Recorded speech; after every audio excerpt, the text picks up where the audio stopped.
प्रिय भक्तों, नमस्कार। बोलिए बृहस्पति महाराज की जय। भक्तों, हम इस चैनल के माध्यम से आपको सुनाने जा रहे हैं श्री बृहस्पतिवार की व्रत कथा, जिसके सुनने मात्र से आप सभी भक्तों के सभी कष्ट दूर हो जाएंगे और आपकी सभी मनोकामनाएं पूर्ण होंगी। तो बोलिए बृहस्पति महाराज की जय। आरंभ करते हैं श्री बृहस्पतिवार व्रत कथा। एक समय की बात है कि भारतवर्ष में एक राजा राज्य करता था। वह बड़ा प्रतापी और दानी था। प्रतिदिन मंदिर में दर्शन करने जाता और गरीबों और ब्राह्मणों की सहायता करता था।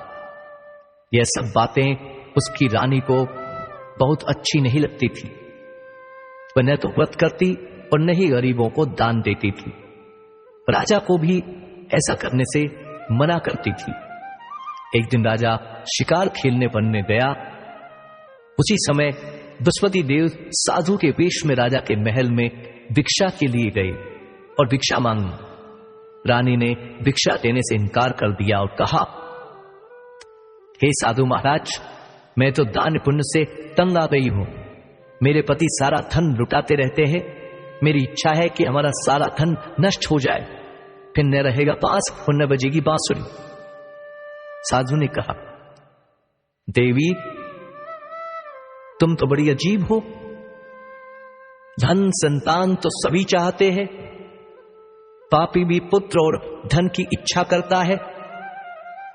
यदि तुम्हारे पास अधिक धन है तो भूखों को भोजन दो, प्यासों के लिए प्याहू बनवाओ, मुसाफिरों के लिए धर्मशालाएं खुलवाओ।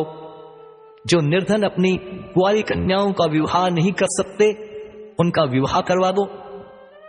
ऐसे और कई काम हैं जिनके करने से तुम्हारा यश लोक परलोक में फैलेगा।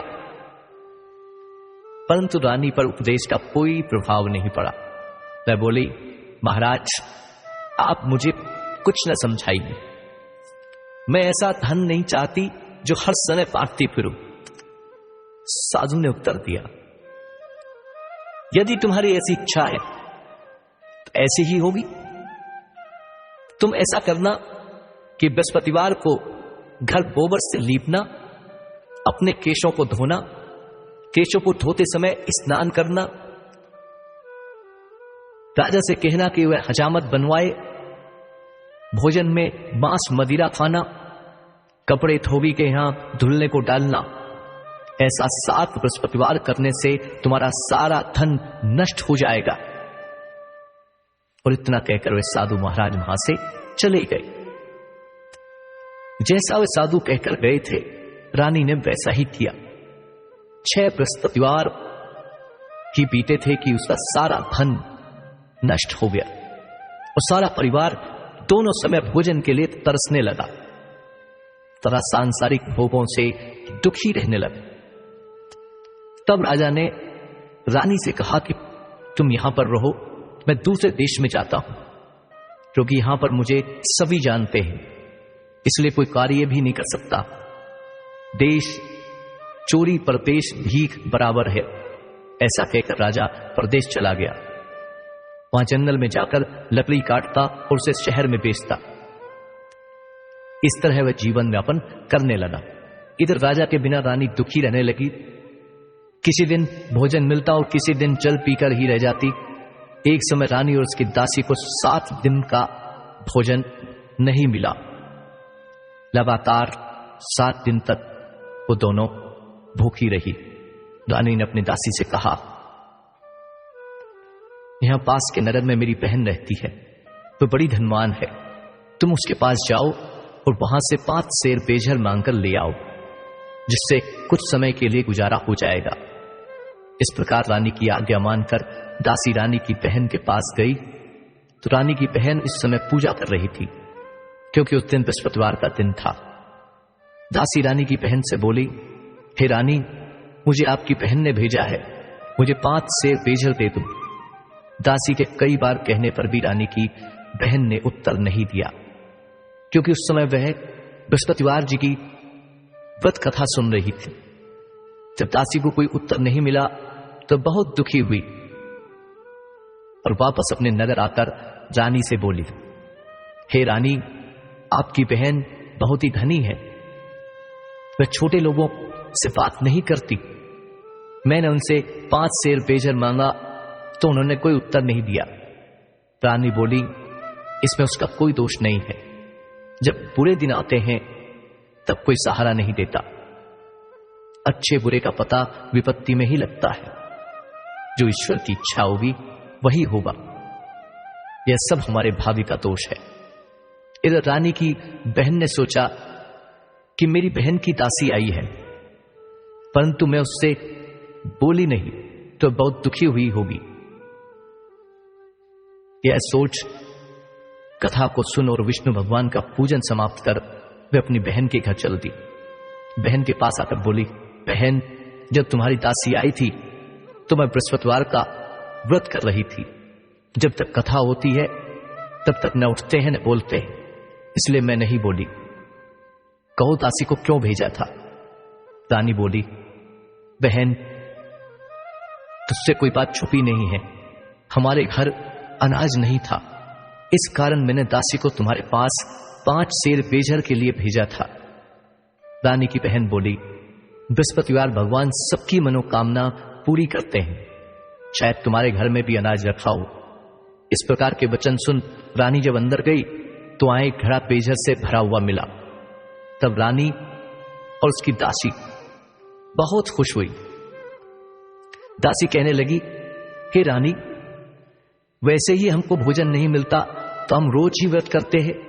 अगर आपकी बहन से व्रत की विधि और कथा पूछ ली जाए तो उसे हम भी कर लिया करेंगे।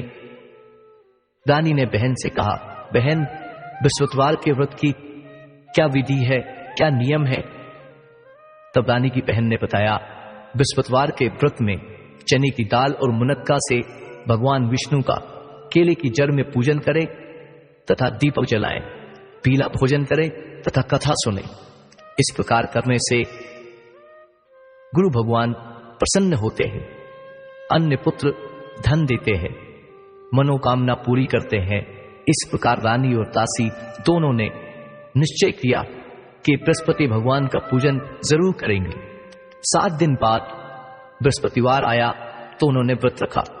दासी गुड़साल में जाकर चना और गुड़ बीन लाई तथा उसकी दाल से केले की जड़ तथा विष्णु भगवान का पूजन किया। अब पीला भोजन कहां से आए? दोनों बड़ी दुखी हुई, परंतु उन्होंने व्रत किया था, इस कारण गुरु भगवान प्रसन्न थे। 2 थैलों में सुंदर पीला भोजन लेकर आए और दासी को देकर बोले, यह तुम्हारे और रानी के लिए भोजन है। दासी भोजन पाकर बड़ी प्रसन्न हुई और रानी से बोली, रानी जी, भोजन कर लीजिए। वह महात्मा हम दोनों को 2 थाल में भोजन दे गए हैं। इस प्रकार रानी और दासी ने गुरु भगवान को नमस्कार कर भोजन प्रारंभ किया तथा अब वे प्रत्येक बृहस्पतिवार को गुरु भगवान का व्रत और विष्णु भगवान का पूजन करने लगे। बृहस्पतिवार भगवान की कृपा से रानी के पास फिर से धन हो गया। रानी और दासी विचार करने लगी कि न जाने हमारे राजा किस हाल में होंगे, उनकी कोई खोज खबर नहीं है। उन्होंने गुरु भगवान से प्रार्थना की। उधर राजा दुखी होकर जंगल में एक पेड़ के नीचे आसन जमाकर बैठ गया। वह अपनी पुरानी बातों को याद करके रोने लगा। तब उस जंगल में बृहस्पति देव एक साधु का रूप धारण करके आए और राजा के सामने आकर बोले, हे लकड़हारे, इस सुनसान जंगल में तुम किस चिंता में हो? राजा ने दोनों हाथ जोड़कर प्रणाम किया और उत्तर दिया, महात्मा जी, आप सब कुछ जानते हैं, मैं क्या कहूं? यह कहकर वह रोने लगा और साधु को आत्मकथा सुनाई। महात्मा जी ने कहा, तुम्हारी पत्नी ने बृहस्पतिवार के दिन वीर भगवान का निरादर किया था, जिसके कारण तुम्हारी यह दशा हुई। अब तुम चिंता को दूर करके मेरे कहने पर चलो तो तुम्हारे सब कष्ट दूर हो जाएंगे और भगवान पहले से भी अधिक संपत्ति तुम्हें देंगे। देखो, तुम्हारी पत्नी ने बृहस्पतिवार का व्रत आरंभ कर दिया है और तुम भी बृहस्पतिवार का व्रत करके चने की दाल व गुड़ को जल से लोटे में डालकर केले का पूजन करो। फिर कथा कहो और सुनो। ऐसा करने से भगवान तुम्हारी सब मनोकामनाएं पूरी करेंगे। साधु के ऐसे वचन सुनकर राजा बोला, हे प्रभु, मुझे लकड़ी बेचकर इतना पैसा नहीं मिलता जिससे भोजन करने के उपरांत कुछ बचा सको। मैंने रात सपने में अपनी पत्नी को व्याकुल देखा है। मेरे पास कुछ भी नहीं है जिससे उसकी खबर मंगा सकूं। साधु ने कहा, हे राजन, तुम किसी बात की चिंता मत करो। बृहस्पतिवार के दिन तुम रोजाना की तरह लकड़ियां लेकर शहर जाओ। तुमको रोज से दुगना धन प्राप्त होगा, जिससे तुम भली भांति भोजन कर बृहस्पतिवार देव की पूजा का सामान भी आ जाएगा। बृहस्पतिवार की कहानी निम्न प्रकार से है। प्रिय भक्तों, आइए आपको सुनाते हैं बृहस्पति देव की कहानी। प्राचीन काल में एक ब्राह्मण था, वह बहुत ही निर्धन था। उसकी कोई भी संतान नहीं थी। वह नित्य पूजा पाठ करता, परंतु उसकी पत्नी बहुत मलिनता के साथ रहती थी। वह न ही स्नान करती थी, न किसी देवता की पूजा करती थी। प्रातःकाल उठते ही भोजन करती, बाद में कोई अन्य कार्य करती थी। इससे ब्राह्मण बहुत दुखी था। भगवान की कृपा से ब्राह्मण के यहां एक कन्या पैदा हुई। धीरे धीरे वह कन्या बड़ी होने लगी। वह प्रातः स्नान करके विष्णु भगवान का जाप करने लगी, बृहस्पतिवार का व्रत करने लगी। अपनी पूजा पाठ को समाप्त कर पाठशाला जाती और अपनी मुट्ठी में जौ भरकर मार्ग में डालती जाती। वही जौ सोने के जो हो जाते तो लौटते समय उनको बीन कर घर ले आती। एक दिन वह कन्या सूप में सोने के जौ साफ कर रही थी तो उसकी मां ने देख लिया और कहा, बेटी, सोने के जौ को फटकने के लिए सोने का सूप होना चाहिए। अगले दिन बृहस्पतिवार था। उस कन्या ने व्रत रखा और बृहस्पति देव से प्रार्थना की, हे प्रभु, यदि मैंने आपकी पूजा सच्चे मन से की है तो मुझे सोने का सूप दे दो। बृहस्पति देव ने उसकी प्रार्थना स्वीकार कर ली। रोजाना की तरह वह जौ फैलाती हुई पाठशाला गई और जब लौटकर जौ बीन रही थी तो बृहस्पति देव की कृपा से रास्ते में सोने का सूप मिला तो उसे भी वह घर ले आई। एक दिन की बात है कि वह कन्या सोने के सूप से जौ साफ कर रही थी। उस समय उस नगर का राजपुत्र वहां से होकर निकला। उस कन्या के रूप को देखकर वह मोहित हो गया। अपने घर आकर भोजन तथा जल त्याग कर उदास होकर लेट गया। राजा को जब इस बात का पता लगा तो अपने मंत्रियों के साथ अपने पुत्र के पास गए और बोले, पुत्र, तुम्हें किस बात का कष्ट है? किसी ने तुम्हारा अपमान किया है अथवा कोई और कारण है तो बताओ। मैं वही कार्य करूंगा जिससे तुम्हें प्रसन्नता हो। राजकुमार अपने पिता से बोला, पिताजी, मैं उस लड़की के साथ विवाह करना चाहता हूं जो सोने के सूप में जौ साफ कर रही थी। यह सुनकर राजा बोला, पुत्र, यदि ऐसा है तो उस कन्या का पता बताओ, मैं उसके साथ तुम्हारा विवाह अवश्य कराऊंगा। राजकुमार ने अपने पिता को उस लड़की के घर का पता बता दिया। राजकुमार के बताए गए पते के अनुसार मंत्री उस लड़की के घर गए और ब्राह्मण कन्या का विवाह राजकुमार के साथ संपन्न हो गया। कन्या का विवाह होते ही ब्राह्मण के घर में पहले की भांति गरीबी आ गई। अब भोजन के लिए भी अन्न बड़ी मुश्किल से मिलता था। एक दिन ब्राह्मण अपनी पुत्री के पास गया। बेटी ने पिता से सारा हाल पूछा। तब ब्राह्मण ने सारा हाल कह सुनाया। कन्या ने बहुत सा धन देकर पिता को विदा किया। इस तरह ब्राह्मण का कुछ समय सुखपूर्वक बीता। कुछ दिन बाद फिर वही हाल हो गया। ब्राह्मण फिर अपनी बेटी के यहां गया और सारा हाल बताया तो बेटी बोली, पिताजी, आप माताजी को यहां लेकर आइए, मैं उन्हें वह विधि बता दूंगी जिससे आपकी गरीबी दूर हो जाएगी।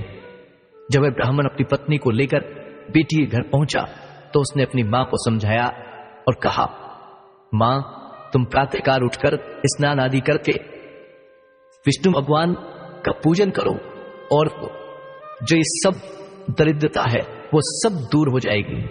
परंतु उसकी मां ने उसकी एक बात ना मानी। तो प्रातःकाल उठकर भोजन कर लेती थी। एक दिन उसके बेटी को बहुत क्रोध आया और उसने अपनी मां को एक रात कोठरी में बंद कर दिया। प्रातःकाल उसने मां को कोठरी से निकालकर स्नान आदि करा के पूजा पाठ करवाया तो उसकी मां की बुद्धि ठीक हो गई। फिर वह प्रत्येक बृहस्पतिवार को व्रत रखने लगी। इस व्रत के प्रभाव से उसकी मां भी बहुत ही धनवान तथा पुत्रवती हो गई और बृहस्पति देव की कृपा से ब्राह्मण तथा उसकी पत्नी इस लोक में सुख भोग कर स्वर्ग को प्राप्त हुए। बोले बृहस्पति देव भगवान की जय। इस तरह कहानी कहकर साधु वहां से अंतर्ध्यान हो गए। जब बृहस्पतिवार का दिन आया तो राजा जंगल से लकड़ी काटकर शहर में बेचने गया। उसे उस दिन और दिनों की अपेक्षा अधिक धन मिला।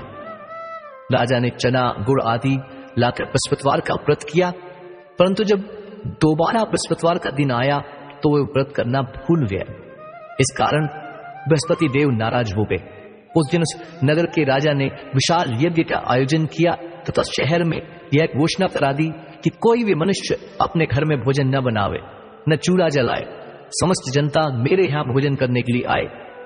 इस आज्ञा को जो न मानेगा उसे फांसी की सजा दी जाएगी।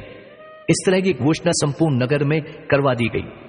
राजा की आज्ञा सुनकर उनके अनुसार शहर के सभी लोग भोजन करने के लिए आए, लेकिन लकड़हारा बना राजा कुछ देर बाद पहुंचा। इसलिए राजा उसको अपने साथ घर में ले गया और ले जाकर भोजन करा रहे थे तो रानी की दृष्टि उस खूंटी पर पड़ी जिस पर उसका हार टंगा हुआ था। रानी को हार वहां पर दिखाई नहीं दिया। रानी ने सोचा कि मेरा हार इस मनुष्य ने चुरा लिया है।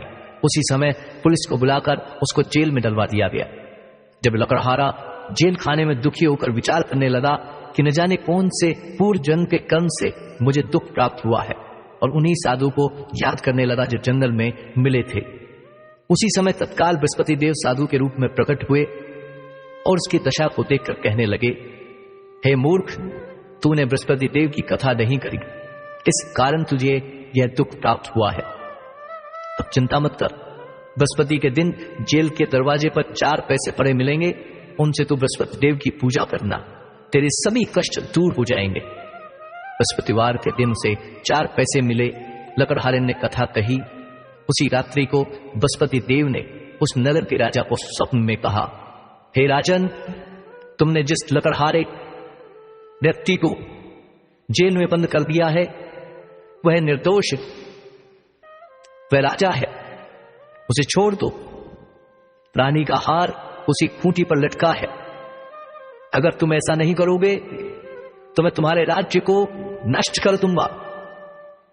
इस तरह रात्रि के स्वप्न को देखकर राजा प्रातःकाल उठा और खूंटी पर हाथ देखकर लकड़हारे को बुलाकर क्षमा मांगी तथा लकड़हारे को योग्य सुंदर वस्त्र व आभूषण देकर विदा किया।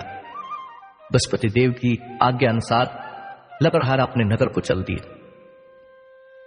राजा जब अपनी नगर के निकट पहुंचा तो उसे बड़ा आश्चर्य हुआ। नगर में पहले से अधिक बाग, तालाब और कुएं तथा बहुत सी धर्मशालाएं, मंदिर आदि बन गए थे। राजा ने पूछा, ये किसके बाग और धर्मशालाएं हैं?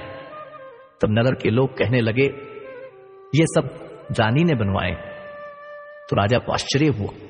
जब रानी ने यह खबर सुनी कि राजा आ रहे हैं तो उसने बांदी से कहा, दासी देख, राजा हमें कितनी बुरी हालत में छोड़ के गए थे, कहीं वे लूट न जाए, इसलिए तू दरवाजे पर खड़ी रहना। जा उनका इंतजार कर दरवाजे पर। आज्ञा अनुसार दासी दरवाजे पर खड़ी हो गई। राजा आए तो उन्हें अपने साथ लिवा लाई। तब रानी ने कहा, हमें यह सब धन बृहस्पति देव के व्रत के प्रभाव से प्राप्त हुआ है। राजा ने निश्चय किया कि 7 दिन बाद तो सभी बृहस्पति देव का पूजन करते हैं, परंतु मैं प्रतिदिन 3 बार कहानी कहा करूंगा और व्रत किया करूंगा। अब हर समय राजा के दुपट्टे में चने की दाल बंधी रहती तथा दिन में 3 बार कहानी कहता। एक दिन राजा ने विचार किया कि चलो अपनी बहन के यहां आए। इस तरह का विचार कर राजा घोड़े पर सवार हो अपनी बहन के यहां चले गए। मार्ग में उसने देखा कि कुछ आदमी मुर्दे को लिए जा रहे हैं। उन्हें रोककर राजा कहने लगा, भाइयों, मेरी बृहस्पति देव की कहानी सुन लो। वे बोले, लो, हमारा तो आदमी मर गया है और इसको अपनी कथा की पड़ी है। परंतु कुछ आदमी बोले, अच्छा कहो, हम तुम्हारी कथा भी सुनेंगे।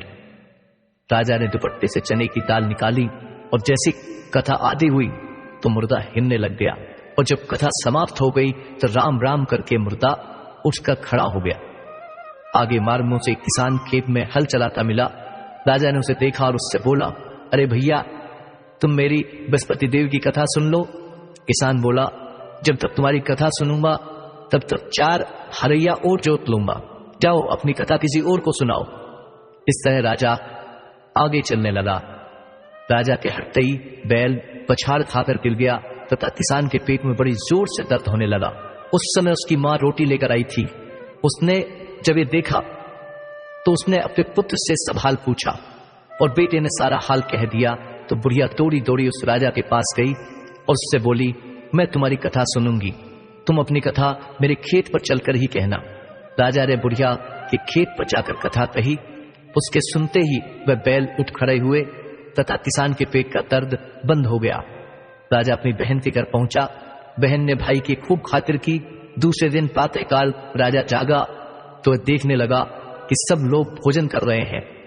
राजा ने अपनी बहन से पूछा, ऐसा कोई मनुष्य है जिसने भोजन नहीं किया हो और जो मेरी बृहस्पति देवी की कथा सुन ले? बहन बोली, भैया, यह नगर ऐसा ही है, पहले यहां लोग भोजन करते हैं, बाद में अन्य काम करते हैं। अगर कोई पड़ोस में हो तो देखाओ। वह ऐसा कहकर देखने चली गई, परंतु उसे कोई ऐसा व्यक्ति नहीं मिला जिसने भोजन न किया हो। अंत में वह एक कुम्हार के घर गई जिसका लड़का बीमार था। उसे मालूम था कि उसके यहां 3 दिन से किसी ने भोजन नहीं किया है। रानी ने अपने भाई की कथा सुनने के लिए कुम्हार से कहा, वह तैयार हो गया। राजा ने जाकर बृहस्पति देव की कथा सुनाई, जिसको सुनकर उसका लड़का ठीक हो गया। अब तो राजा की प्रशंसा होने लगी। एक दिन राजा ने बहन से कहा, बहन, हम अपने घर को जाएंगे, तुम भी तैयार हो जाओ। राजा की बहन ने अपनी सास से पूछा। सास ने कहा, हाँ चली जाओ, परंतु अपने लड़के को मत ले जाना, क्योंकि तुम्हारे भाई के कोई औलाद नहीं है। बहन ने अपने भाई से कहा, भैया, मैं तो चलूंगी, परंतु कोई बालक नहीं जाएगा। राजा बोला, जब कोई बालक ही नहीं चलेगा तब तुम क्या करोगी? बड़े दुखी मन से राजा ने अपने नगर को लौटना उचित समझा। राजा ने अपनी पत्नी से कहा, हम निर्वंशी राजा हैं, हमारा मुंह देखने का धर्म नहीं है, और उसने कुछ भोजन आदि नहीं किया। रानी बोली, बृहस्पति देव ने हमें सब कुछ दिया है, हमें औलाद अवश्य देंगे। उसी रात को बृहस्पति देव ने राजा से स्वप्न में कहा, राजा उठ, सभी सोच त्याग दे, तेरी रानी गर्भ से है। राजा को यह बात सुनकर बड़ी खुशी हुई। 9वें महीने में उसके गर्भ से एक सुंदर पुत्र पैदा हुआ तथा राजा बोला, रानी स्त्री बिना भोजन के रह सकती है, बिना औलाद के नहीं रह सकती। जब मेरी बहन आए तो तुम उससे कुछ मत कहना। रानी ने सुनकर हाँ कह दिया।